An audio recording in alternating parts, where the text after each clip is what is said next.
What's good, everybody? It's the Clown with Cam Show. We got the college football playoff here, baby. I am so excited about this opportunity for the Cincinnati Bearcats football program. Look, they are definitely underdogs going in against Alabama. I think this is great for college football. But a lot of people right now are just really writing off Cincinnati. This is the Cotton Bowl. This is for the national championship game. And then we also have Michigan versus Georgia. That's another great one, the Capital One Orange Bowl. That's going to be an amazing game. But let's first and foremost, let's talk about Alabama and Cincinnati. We got to give Cincy a shot, right? We have to. And it starts with their coach, Luke Fickell. Look, this year he's 13-0. Started off in Cincinnati, not so great. There were some bad seasons here and there. But to get to the top, you got to have that, right? You got to have those failures to get to the top, man. You got to learn from it. So I think Luke Fickell, he's a great coach. And I could see him coaching at a better program eventually in the future. Not saying anything bad about Cincinnati's program right now. I just think it's great. They are 13-0 this year. Yes, their schedule was super weak. Their best game was against my Fighting Irish, and they beat them at Notre Dame. And that was a huge win for them. And Desmond Ridder, man, I'm telling you what, dude, this guy's a playmaker. He's the X factor for Cincinnati as they go forward. Yes, their defense is crucial as well, but I just think for Desmond, man, he's that play action guy. He's that playmaker. He's the X factor. And I think if he plays a good game, Cincinnati has a shot in this game. And the why I say Cincinnati has a shot against Alabama is this isn't the best Alabama team we've seen. It's really not, dude. This Alabama team, it's really not that good. And when I say that, I mean their defense is really exploitable. Giving up over 20 points a game. That's not the Alabama that we know. The Alabama that we know is like, all right, they have a solid defense. They've only given up, about 10 to 15 points a game, maybe 15. But, we look at history of Alabama, they have great defenses. And obviously, yes, they do have Bryce Young, the Heisman-winning trophy quarterback, well-deserved. This young man, he's a playmaker. He well-deserved the Heisman. And we could see him playing on Sundays. And I also think Desmond Ridder, we could see him playing on Sundays as well. We have to understand, man, both these quarterbacks are legit. They are elite. And we will see him playing on Sundays eventually. That time will come. But I just think, man, obviously Alabama's 13.5-point favorites. That line might even change come game time. It really will, man. But we look at Alabama and say, all right, let's look at their resume this year. Yes, they got one loss. That was in Texas A&M against the unranked Texas A&M. And really, they got outplayed. And I think, Cincinnati, they got dogs, dude. They got some dogs. And Ahmad Gardner, their cornerback, a.k.a. Sauce, they call him. He's one of the best cornerbacks, if not the best cornerback in the country right now in college football. This guy is a playmaker. He only has 3 interceptions this year, but he's a lockdown corner. His hands are going to be full. He might have to cover John Mitchie for a little bit, or Williams for a little bit as well. He's going to have his hands full. I just think for Cincinnati's defense, you got to keep Bryce Young in the pocket. Don't let him scramble. Don't let him run for 15 to 20 yards here and there. I'm telling you what, but I think this game is going to be really close. And I think a lot of people, like America, they're just written off on Cincinnati. They're saying, Cincinnati has no shot, which is crazy. I give Cincinnati about a 35 to 40% chance of upsetting Alabama. Why do I say that? It's because Alabama, we look at their defense this year, it's really been bad. They really gave up a lot of points to not so good teams. They gave up 41 points to an unranked Texas A&M, and they took an L that game. And it was like, wow, dude. It's like kind of like the first time where we were like, man, Alabama, they're getting ran on. They're getting passed on. They're just really getting manhandled up front. We're not used to seeing Alabama do that on the defensive side. Now, I'm not worried about Alabama's offense. That Bryce Young, like I said, 4,222 yards passing this year with 43 touchdowns, only 4 picks. That's spectacular. Heisman, well-deserved. And then, obviously, their running back, Brian Robinson Jr., he's a beast, over 1,000 yards rushing with 14 touchdowns. And then Mitchie and Williams, 1,445 yards receiving and 15 touchdowns. Mitchie, he's got 1,142 yards receiving with 8 touchdowns. I just think Alabama's offense, they are going to bring it. And one of the other X factors for Cincinnati to stay in this game is you got to stop Alabama's run game. You got to, because, we look at Alabama, they always got a nice run game. They always got a great offensive line, and it starts with their offensive line versus their defensive line. In Cincinnati, they haven't been playing the elite teams that Alabama's been playing. They've been, let's be real here. East Carolina, they're not, no. With Alabama, they play the top dogs here. The SEC, they're top dogs. And I'm telling you what, dude, it's going to be great. And I think, as well as Cincinnati, I think they're coming into this game fearless. And that's how you should be, whereas we see some teams, for example, like my Notre Dame Fighting Irish.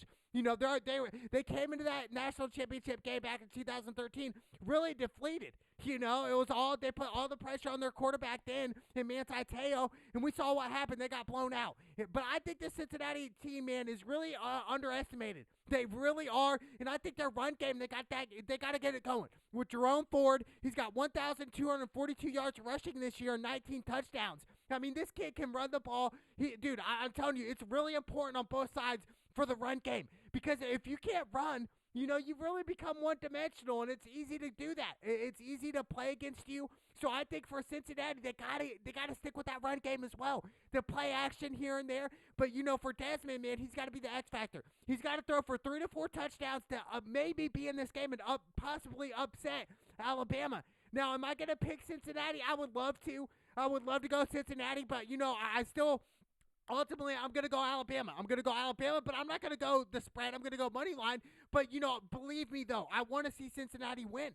I just think from across the board, Cincinnati's schedule this year, they've really played some subpar competition. But, yes, they beat Notre Dame. But I'm telling you right now, if the upset does happen, it is Cincinnati Bearcats. Why? Because of Luke Fickell, their head coach. He's a great coach, and I do think he's going to come into this game really prepared. Obviously, you're going against, one of the best college football coaches ever in Nick Saban, championship after championship. So, it's going to be tough. It is, but I'm telling you what, there's so many X factors in this game. So much can happen, but I think Cincinnati's going to stay in this game. I think it's going to be close, and I think Alabama wins close, probably maybe by 10. And 10's really not a blowout here. The spread's 13.5. It might even jump to 14.5 come game time. Yeah, I wouldn't be surprised, because a lot of the big sharks here and the whales, they're throwing heavy bread on Bama. But, when we look at Bama this year, it's like, wow, they lost to an unranked team in A&M. At A&M this year, dude. So, Alabama hasn't looked the greatest Alabama this year, so I want to see an upset. I do. Do I have the balls to really put it on? And the thing is, the only reason I don't have the balls to put on Cincinnati is, like, their schedule. If they would have played, yes, they played Notre Dame. Let's throw out another team, Ole Miss. Or somebody in the SEC. I just, somebody good. But they didn't this year. And I think that's going to catch up with them. I just think Alabama, all around, they're a better team. They got better players. But, let's not forget, dude, Cincinnati, man, they got a lot of seniors on the squad, and they've been playing with each other for years here. So I think for Cincinnati, we go back to the bowl game last year against Georgia. Yeah, and that game was crazy, and Cincinnati really played like dogs that game, and arguably should have won that game, and I think there was a couple bad calls late game with that, but I just think overall, I could see Cincinnati possibly upsetting Alabama. It's just hard to pick against Alabama come this time around. When Alabama came back from the Auburn game, and I said, wow, dude, when Alabama won that game when they were down 10-0 in the fourth quarter, and then it was 10-3 with like 2 minutes to go, and they had to go under 2 minutes, and they had to go 98 yards to tie the game up, and they went into 4 overtimes. So I think when Alabama won that game, I said, wow, Alabama might repeat. I hate to say it, and we hate to see the same team winning over and over again, but it's just hard to go against Alabama. It really is. But like I said, if Bama gets upset, it's against Cincinnati, dude. Like I said, Alabama's given up over 20 points a game this year. And we have to understand, dude, Cincinnati, they're averaging 39. I think Desmond Ridder, dude, this is his biggest game of his career.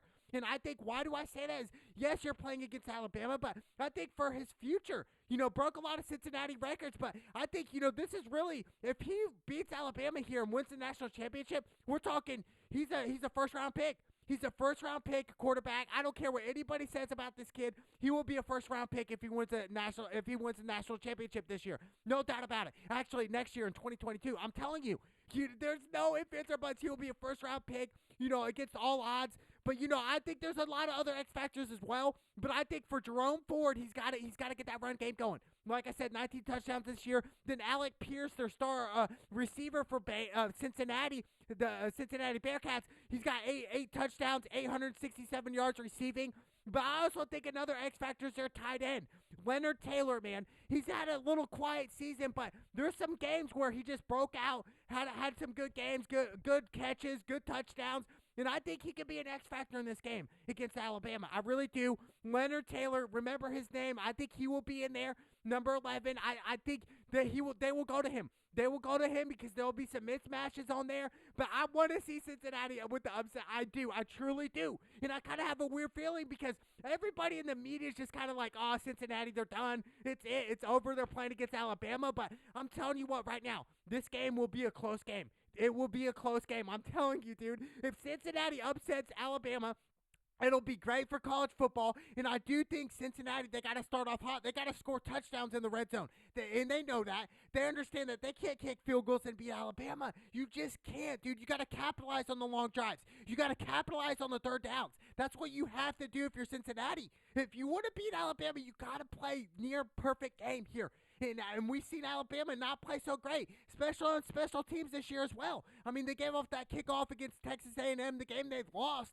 Gave up a kickoff when they scored a touchdown and they one possession game. Boom, kickoff, boom, touchdown, Texas A&M. Now it's a two-possession game. I think Cincinnati needs plays like that. They need game-changing plays, breakout plays, big-time plays here. So I love this, man. I think this is great for college football, and you're going to see Cincinnati Bearcats come into this game fearless, dude. They got dogs. They got dogs on defense and the offensive end. I cannot wait. But ultimately, I'm going to go Bama money line. I'm going to go Bama money line. I'm betting with my mind here. Why I would love to see Cincinnati win. I really would, dude.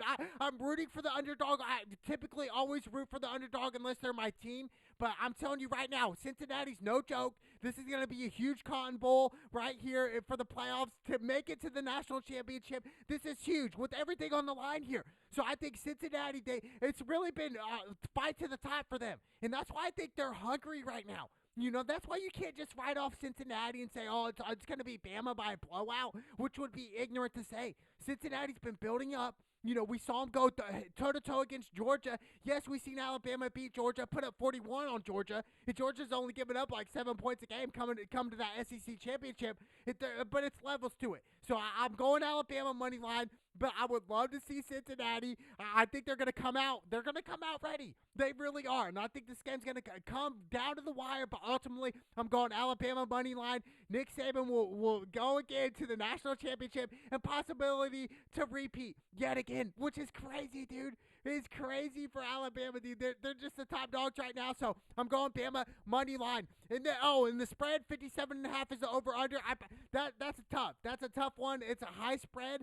But I could see it being with the over if you guys are betting on that. But I'm going Bama money line all day. And then we got Michigan versus Georgia in the Capital One Orange Bowl. This is a huge game. And Georgia come in, they're favorites, which it makes sense. It makes sense that Georgia's favorite. Why? Well, because they're in the SEC. They have a stronger schedule than Michigan. But I'm telling you what right now, I'm going with the upset. I am picking Michigan Wolverines in Alabama in the national championship. I think that's going to be great for college football. I really do. Why am I going Michigan? Is because of their defense, dude. Their defense is legit. And in Georgia, they're coming into this game 7.5-point favorites. That is crazy, right? I mean, with obviously Michigan's biggest win is against Ohio State. But I think, Aiden Hutchinson, their defensive line, their defensive end, he's a beast, dude. He's got 14 sacks this year and 2 forced fumbles. And we saw Jim Harbaugh even say, hey, this kid, he's a first-round draft pick. He's a number 1 draft pick overall this year.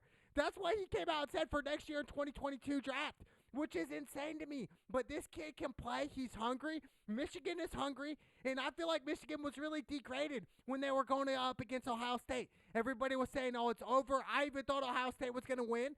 And Michigan came out there. They came out to play. And I think it's a statement game for them. It really was. And I think Cade McNamara, he's got 2,470 yards passing, 15 touchdowns, only 4 picks this year. A pretty decent quarterback. I wouldn't say, he's going to be a first-rounder. Absolutely not. But I think the X factor for Michigan offensively is their run game. And that starts with Hassan Haskins. He's a beast. He had 5 touchdowns against Ohio State. He's got 1,288 yards rushing and 20 touchdowns this year. 20 touchdowns. I think Michigan wins with the run game here. Go old school. old school Big Ten football, smash mouth. We're going to run the ball on you, and we're going to stop your run, and we're going to make you throw the ball. We're going to make you have Stetson Bennett beat us, the quarterback for Georgia, which he's okay, but we saw against Alabama, he kind of played terrible, dude. Kind of like, was playing scared in a way. Like, dude, I'm telling you what, dude, I'm going Michigan with the upset here. I think Jim Harbaugh, this is his biggest game of his career besides playing against his brother in the Super Bowl, when he was with San Francisco against the Baltimore Ravens. But, up to date right now, Jim Harbaugh, this is the most important game of his career right here. This could really sign him for, the next 10 years at Michigan, dude. Michigan would love him if they make it to the national championship, even if they don't win. You made it to the championship. I think that's huge for Michigan, but I think the run game, you got to go. And obviously, the defense for Michigan, yes, they've given up 16 points a game, but, offensively, they've been putting up over 37 points a game this year, averaging over that. So that's great for them. But, on the flip side, Georgia, great defense, but we saw Alabama put up 41 points on them in the SEC championship game. And we saw Georgia really, kind of like, just coughing up a lung against Alabama, kind of like imitated. They were imitated, playing scared in a way.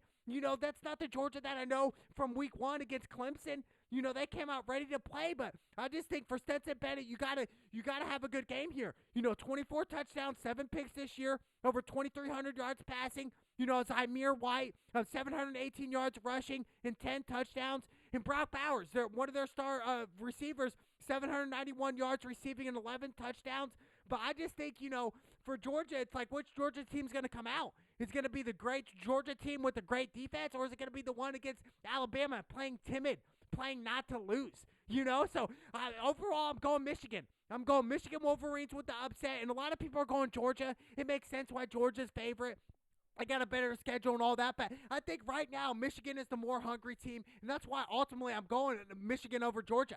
I think they're more hungry. They want it more, which sounds ignorant, right? Like Georgia doesn't want it, right? You know what I'm saying? But I'm telling you right now, with Michigan, what they got going, dude, I'm telling you, Jim Harbaugh, they're going to be ready. And I think they're really embracing that role of being underdogs. Even against Ohio State, being that underdog role. And I think that's great. I really do. Because we look at it and, even like the fight game, right? Being the underdog, you kind of embrace that. You kind of have more hunger with that. You know what I'm saying? So I think that's what Michigan's has to do in this game.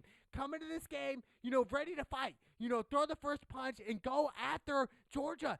Put pressure on Stetson Bennett, and I think Aiden Hutchinson, this is his game right here. This is his game to shine, and I think if he has a great game, his draft stock only is going to go up and continue to go up. And he had a ball-out game against Ohio State, so I think Michigan, they are ready, man. I'm going with the upset, baby. Michigan over Georgia. Yes, you heard it from Cap, no Cap. Michigan's going to beat Georgia in the Capital One Orange Bowl. I cannot wait with the upset. And then we got the Saturday games. We got, obviously, my squad, Notre Dame Fighting Irish versus Oklahoma State in the PlayStation Fiesta Bowl. This is a huge game for Notre Dame. Why? Well, it's because of Marcus Freeman, his first career game as a head coach. I think this is great for Notre Dame. Obviously, I got to go Notre Dame. They're 2-point favorites coming in. And I think Marcus Freeman, he's a great recruiter, and also he's a great leader. And we saw before, when he became head coach, all the players were happy for Marcus Freeman. They were swarming him. They embraced that role. And it's kind of like, the Brian Kelly era's over with. Brian Kelly, good luck to you at LSU. But at the end of the day, I think Marcus Freeman, this is the new era for Notre Dame. Brian Kelly got Notre Dame to a level, to a great level. Made it to the national championship with Teo and those guys, made it to the playoffs a couple times, but really didn't win the big game. I think Marcus Smart could get us over the top, win the big game. Ultimately, what Notre Dame needs is a national championship. It's been since 1988 since that happened, dude. That's forever ago. So, it's going to be interesting. Obviously, Notre Dame, a couple key players are opting out to go to the 2022 NFL Draft, and that's Kyron Williams. And I think Kyron Williams is their best player on Notre Dame, their running back. He had an amazing career at Notre Dame. And really, he's young, dude. He's super young. He can stay 2 more years with Notre Dame. He's got 14 touchdowns this year, over 1,000 yards rushing. He's a beast, dude. He's a beast. He's not playing. Neither is Kyle Hamilton, their star safety. He's out as well. They're opting out and going to the NFL Draft, dude. And do I agree with that? No, I don't. Even if I'm a college football player and I have the possibility to play in the NFL, I'm still going to play with my squad.